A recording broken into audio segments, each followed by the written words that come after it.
Hola, ¿cómo están? Espero que se encuentren muy bien. Vamos a estar analizando unos casos clínicos que espero que sean de su utilidad. En este caso son casos clínicos de infectología. Si quieren mucho más de esto, por favor, se pueden suscribir a nuestro canal específico en Medimexa. No les comento que se suscriban de manera inicial y si ya están suscritos, pues bueno, vamos a ver todos estos casos clínicos, pero si no, les voy a dejar esta pequeña muestra para que vean cómo se analizan de manera objetiva y también en un tanto divertida. Entonces, vamos al análisis de casos clínicos. Les voy a enseñar mi pantalla y espero que sea en el lado izquierdo. Ahí va a aparecer un cronómetro y ya está empezando a correr el tiempo.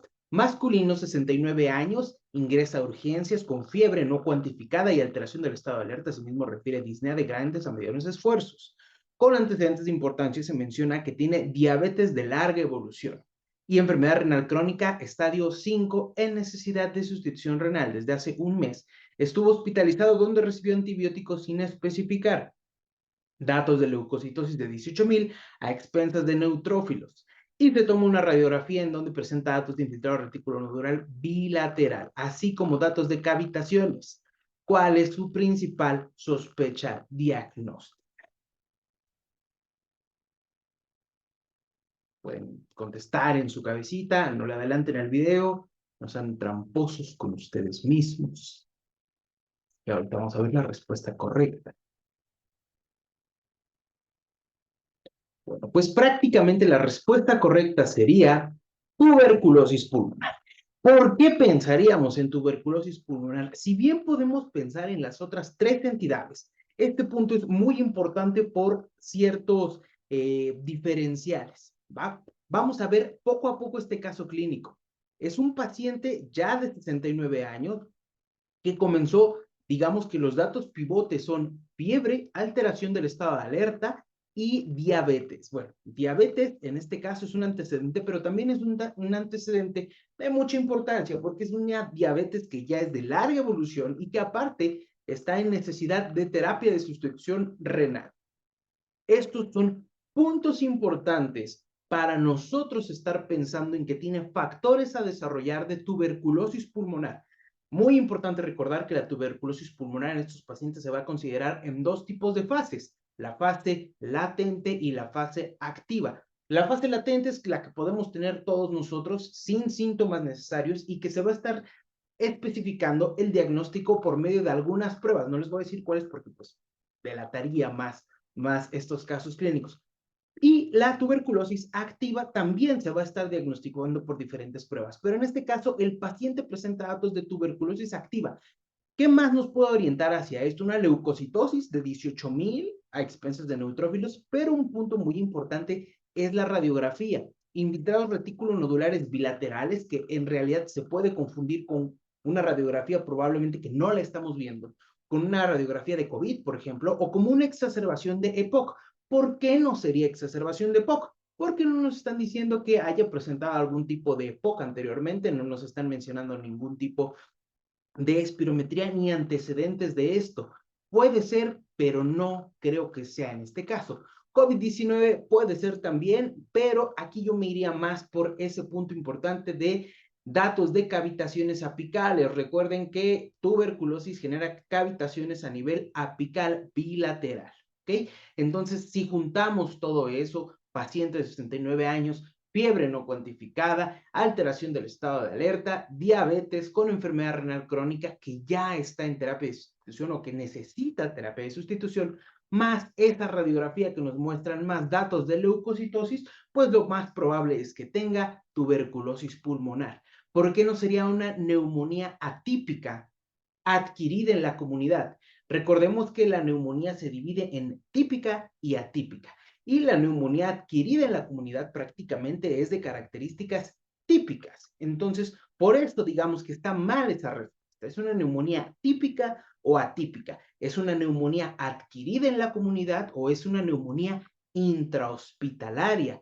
Ahora, si aquí dijera que es una neumonía intrahospitalaria, va, te la compro, es neumonía intrahospitalaria y ahí sí sería difícil tal vez el diagnóstico de sospecha entre una simple neumonía intrahospitalaria o una tuberculosis pulmonar. ¿Por qué digo que intrahospitalaria? Porque estuvo hace un mes hospitalizado en donde recibió antibiótico sin especificar. ¿Ok? En este caso, pues no nos menciona nada de eso y eso también excluye que sea una neumonía adquirida en la comunidad. Por eso refuerza nuestro diagnóstico de una probable tuberculosis pulmonar. Siguiente caso, tienen un minuto. ¿Cuál es el punto de corte para considerar enfermedad renal crónica estadio 5? Me voy a ir un poco.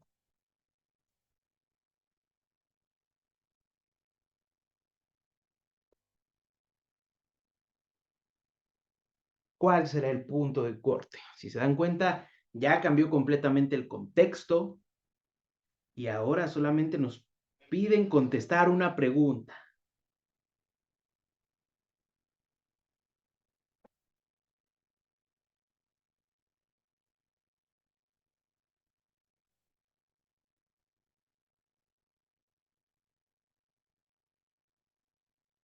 Bueno, en este caso ya prácticamente quedan 10 segundos. El punto de corte a considerar enfermedad renal crónica estadio 5. El punto de corte es menos de 15 mililitros de tasa de filtrado glomerular y más de 300 miligramos sobre gramo de albúmina o de albuminuria en este caso. Estamos buscando albuminuria. Si se dan cuenta, todas son muy idénticos, pero aquí el punto importante son los números. Hay que conocer los números. Aquí nos pudiéramos confundir con estos, pero hay que también conocer los signos, ¿no? ¿Para dónde van? Digo, esto es ya de prepa, ¿no? De secundaria.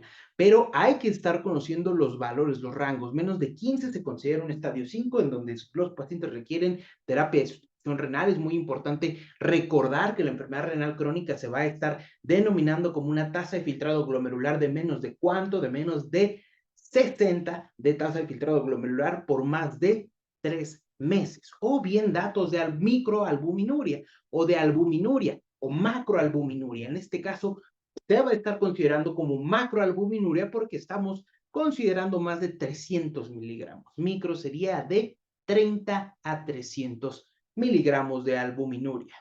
Siguiente pregunta. Mismo caso, ¿cuál es la prueba más adecuada para confirmar la sospecha diagnóstica? Ya nos regresaron a la sospecha diagnóstica. ¿Cuál sería la prueba más adecuada?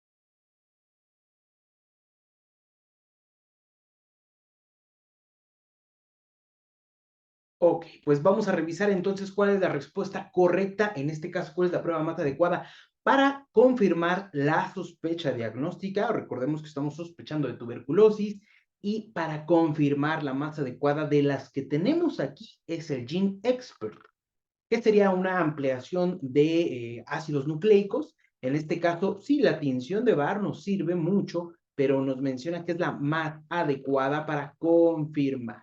Y el Gene Expert es para confirmar en estos casos, ¿sale? La tinción de Barr, por eso quedaría a un lado, aunque es una respuesta correcta. Eso lo hace la más correcta al Gene Expert.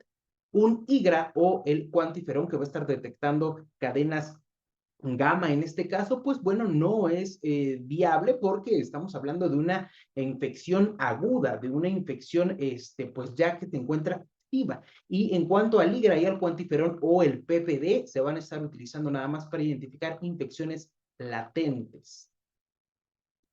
Siguiente caso, tienen un minuto. ¿Cuál se considera el gold estándar para el diagnóstico de lo que estamos sospechando? ¿Cuál es el gold estándar?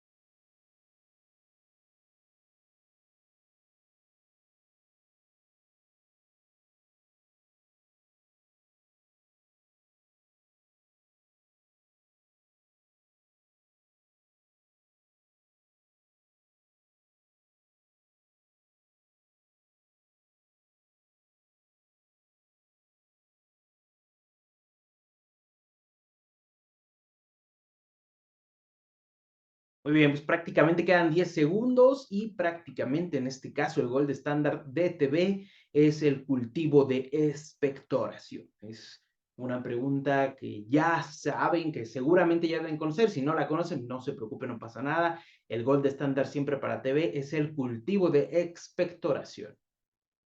Se considera el esquema de tratamiento de primera línea en fase intensiva. ¿Cuántas dosis le damos a este paciente de primera línea en fase intensiva? Tienen 50 segundos.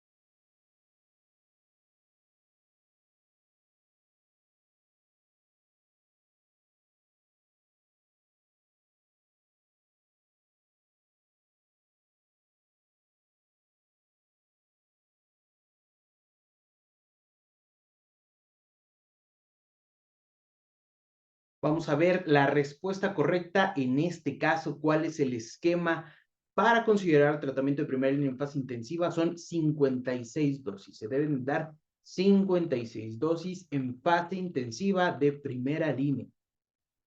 Y posterior al abordaje, en el cultivo se desarrollan micobacterias no tuberculosas. Se consideran como micobacterias de crecimiento rápido. ¿Cuál de estas? Ya nos cambiaron completamente la pregunta. La jugada, en este caso, ya son micobacterias no tuberculosas. La pregunta, pero ¿cuáles son las de crecimiento rápido? ¿Cuál de estas?